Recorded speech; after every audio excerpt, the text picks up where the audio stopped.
6 प्रकार की वृत्तियां देकर परमात्मा ने भेजा है। इस बार लॉटरी का नंबर हमारी बड़की काकी हमको बताई थी। बिना एक नंबर पर आए हमको चैन नहीं है। वाह गुरुजी। नहीं गुरुजी, हम कसम खा के कहते हैं, हमको 1 पैसे का लोभ नहीं है, लेकिन हमारी इज्जत से हमको बहुत प्रेम है गुरुजी। उससे ज़्यादा पावरफुल और महत्वपूर्ण कौन है?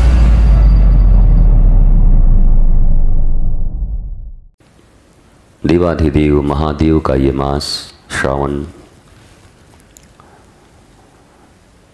मनुष्य के जीवन में आत्यंतिक कल्याण के लिए सत्संग की महत्ता और सत्संग के दिव्य लाभ से जीवन में आनंद, प्रेम और शांति की उपलब्धता। मनुष्य जब किसी भी वस्तु, व्यक्ति की महिमा को जानता है, तब वो उसके प्रति आकर्षित होता है और उसे प्राप्त करने के लिए उसके हृदय में अनंत लौल्यता का प्रादुर्भाव होता है। चूँकि हम सत्संग के महिमा को सिर्फ थोड़ी बहुत मौखिक जानते हैं, वो भी संपूर्ण महिमा हम जानते नहीं हैं, परंतु एक थोड़ी सी महिमा जानने के कारण ही आज भारतवर्ष में लाखों करोड़ों लोग सत्संग के आश्रय का आनंद लेते रहते हैं। जरा सोचिए, अगर हम इसके पूर्ण महिमा को समझ जाएं और जीवन के अंतिम दिन हमको ये पता चले, जब हमें इस संसार से विदा होना हो, कि सत्संग की महिमा इतनी है कि हम अपने संपूर्ण जीवन में आनंदित रह सकते थे, मुस्कुरा सकते थे, चाहे समस्याएं कितनी भी बड़ी हों, पर सत्संग उसका समाधान देने में समर्थ है। इस बात की पुष्टि अगर पहले हो गई होती तो मनुष्य समस्त जीवन दुविधाओं में झूलता नहीं। शोक, रोग, दुख, अवसाद, इन सब गहरे कुएं में गिरा नहीं रहता, बल्कि वह मुस्कुराता, खिलखिलाता, नृत्य करता, जैसे इस जीवन में आया था वैसे ही मुस्कुराता हुआ जीते हुए प्रभु के पास प्रस्थान कर जाता। पर हमने महिमा नहीं जानी। हम जितने लोग बैठते हैं, सुनते हैं, क्या हम सत्संग की महिमा जानते हैं? नहीं जानते। ये तो चलते चलाते हमने कहीं सुना है। पूर्वजों से एक बात बस हृदय में बैठी है कि धर्म करना चाहिए, भगवान को मानना चाहिए, सत्संग से भगवान खुश होते हैं, चलो कुछ न कुछ सीखने को तो मिल ही जाएगा। देखो, इतनी उपेक्षात्मक तरीके से जो सत्संग को लेता है, चलो कुछ न कुछ तो मिल ही जाएगा। मानो मुफ्त का कहीं हलवा चना बंट रहा हो, चलो कुछ नहीं तो 1 दोना हलवा चना तो प्राप्त हो ही जाएगा। इस भाव से हम जाते हैं। अगर भाव जितने हल्के होंगे, प्राप्ति उतनी ही हल्की होगी। क्योंकि और कुछ सुनो न सुनो, समझो न समझो, इतनी बात तो तय है कि भगवान श्री कृष्ण जो इस संसार के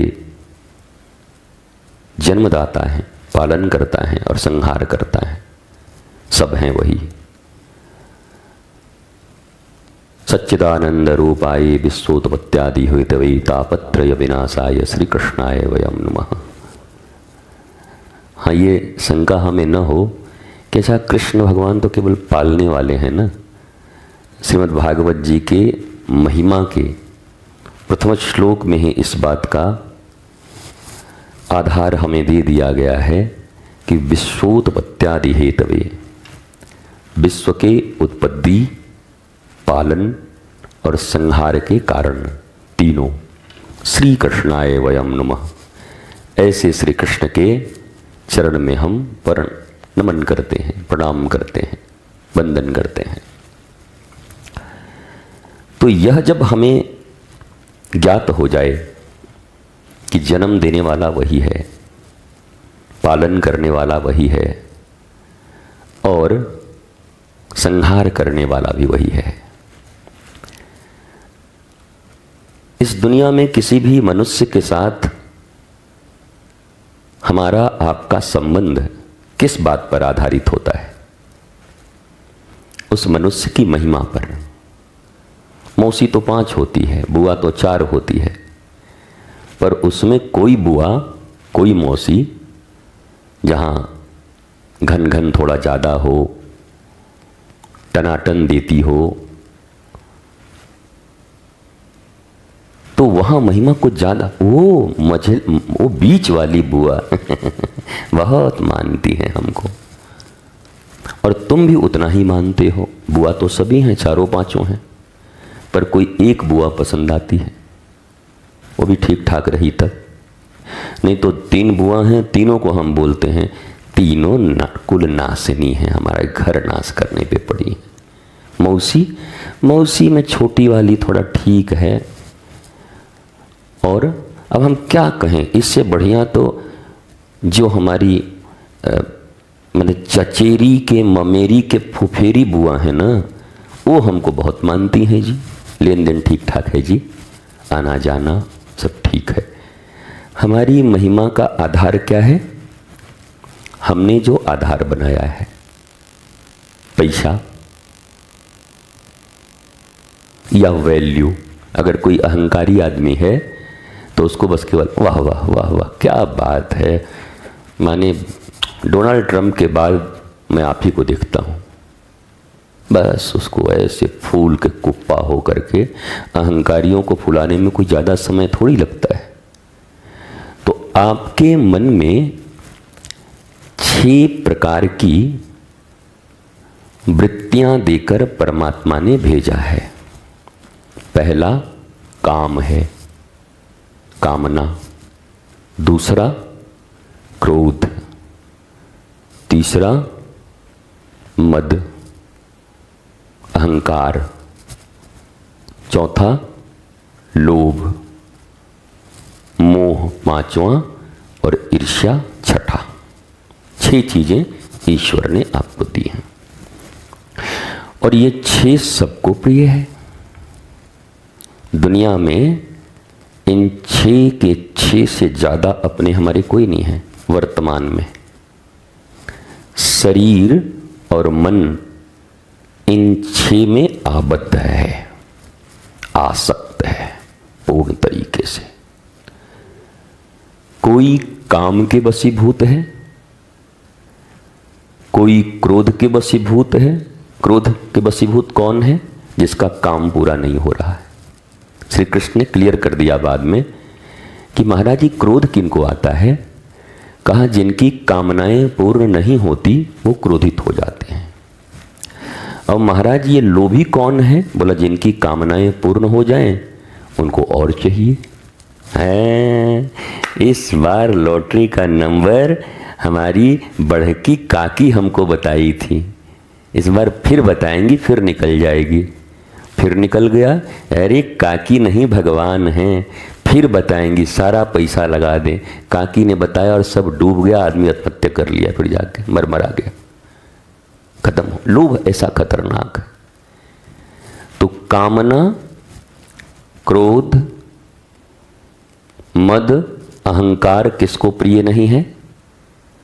कौन है इस पृथ्वी पर माई का लाल जो छाती पे हाथ रख के कहे कि हमको अहंकार प्रिय नहीं है?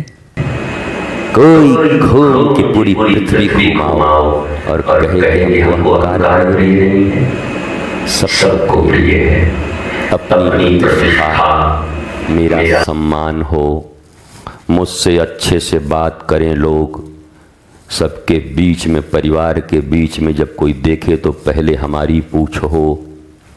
ये किसकी चाहत नहीं है? कौन नहीं चाहता?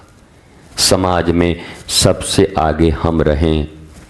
भारत में जितने साधु संत हैं उसमें 1 नंबर में हमारा नाम होना चाहिए। ये किसकी चाहत नहीं बताओ? सब ऐसे, साधु भी ऐसे ही चाहते हैं।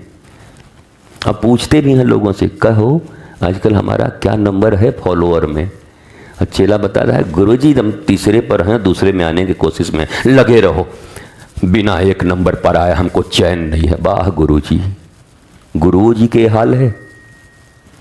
उन्हें भी प्रतियोगिता चाहिए, उन्हें भी अपना अहम इतना प्रिय है। तो काम, क्रोध, मद, मोह, मोह किसको नहीं है बताओ? दुनिया में एक आदमी को ढूंढ के ले आओ जिसको मोह न हो। जिसको इंपॉर्टेंस देता होगा उससे उसका मोह होगा। अच्छा, मोह शब्द भी इंपॉर्टेंस के आधार पर निर्भर करता है। सारी चीजें महत्व के आधार पर निर्भर करती हैं। मोह भी उसी से होगा जिसकी महिमा तुम्हारे निगाह में ज्यादा होगी। ऐरू गैरू नत्थु खैरू से नहीं होगा किसी को, सड़क पे चलने वाले कुत्ते से नहीं होगा। मोह भी उसी से होगा जिसकी महिमा तुमने अपने हृदय में बनाई होगी, मानस में बनाई होगी, चिंतन किया होगा जिसका, जिसको लगता है इसके मिलने से हाँ, वहाँ ही मोह होगा और कहीं नहीं हो सकता। तो काम, क्रोध, मद, मोह, लोभ, अब ये वाले में तो हमसे मत ही बुलवाओ। अब सब हम ही बोल दें तो तुम लोग क्या बोलोगे? कुछ अपने लिए भी रखो कि लोभ किसको प्रिय नहीं है? हाँ? नहीं गुरुजी, हम कसम खा के कहते हैं हमको 1 पैसे का लोभ नहीं है, लेकिन हमारी इज्जत से हमको बहुत प्रेम है गुरुजी। हाँ, हम कह दे रहे। अरे बाप रे बाप, 2 कौड़ी की इज्जत, क्या इज्जत बना रखे हो? प्रतिष्ठा तो परमात्मा देगा, प्रतिष्ठा तो भक्ति देती है। महत चीजों से जब हम जुड़ते हैं, दुनिया का सबसे महत्वपूर्ण कौन? तो सच्चिदानंद रूपाय विश्वोत्पत्त्यादि हेतवे, जो तुमको जन्माएगा भी, पालेगा भी और मुंडी भी मरोड़ देगा ऐसे करके और ले जाएगा। उससे ज्यादा पावरफुल और महत्वपूर्ण कौन है? हमारी आसक्ति कहाँ होनी चाहिए? आकर्षण कहाँ होना चाहिए? अफेक्शन, अट्रैक्शन कहाँ होना चाहिए? आदमी बोलते हैं अफेक्शन ठीक नहीं है, बहुत अच्छा है, होना चाहिए। अट्रैक्शन ठीक नहीं है, क्यों नहीं ठीक है? गोपियों का अफेक्शन भी श्री कृष्ण, अट्रैक्शन भी श्री कृष्ण, इंपॉर्टेंस भी श्री कृष्ण, लव भी श्री कृष्ण, मित्र भी श्री कृष्ण, अपने भी श्री कृष्ण। अब गाली वाली देना हो तो काला कलूटा भौरा सब कह देते हैं, उसमें भी श्री कृष्ण। तेरे सिवा कोई है ही नहीं, तो गाली भी किसको दे? और मैं तुमसे भी कहता हूं, तुम भी दुनिया में अगर एक आदमी को गाली दे सको तो ठीक है, किसी को भी एक किसी से प्रेम रखो, उसी को गाली भी दो, उसी को प्रेम भी करो, तो न तुम्हारा प्रेम ही एक जगह है, न गाली एक जगह है। दर्पण की तरह टुकड़े टुकड़े बटे हुए हैं। थोड़ा यहाँ, थोड़ा वहाँ, थोड़ा वहाँ, थोड़ा वहाँ, सोमवार के यहाँ पर, मंगलवार को वहाँ पर, गुरुवार को। अब भगवान ही में इतना बांट के रखे हो कि सब भगवान ऐसे नंबर में खड़े रहते हैं, देवता लोग ऐसे ऐसे करके। हे आज कौन दिन है, आज कौन सा दिन है? मंगलवार, हनुमान जी सब पीछे हटो। जय हनुमान ज्ञान गुण सागर, जय कपीस दिन। आज कौन सा दिन है? बुधवार, भगवान कृष्ण, हटो आज हमारा बर्थडे है, बुधवार को हम जन्म लिए थे, आज हमारा दिन रहेगा। ये आज कौन है? बृहस्पति, हट जाओ, गुरुवार हम रहेंगे। शुक्रवार को पहले तो संतोषी माता थी, आजकल नहीं है। जब सिनेमा का दौर था भारत में बहुत ज़्यादा, ओ हो संतोषी माता सबसे हिट, सबसे ज़्यादा।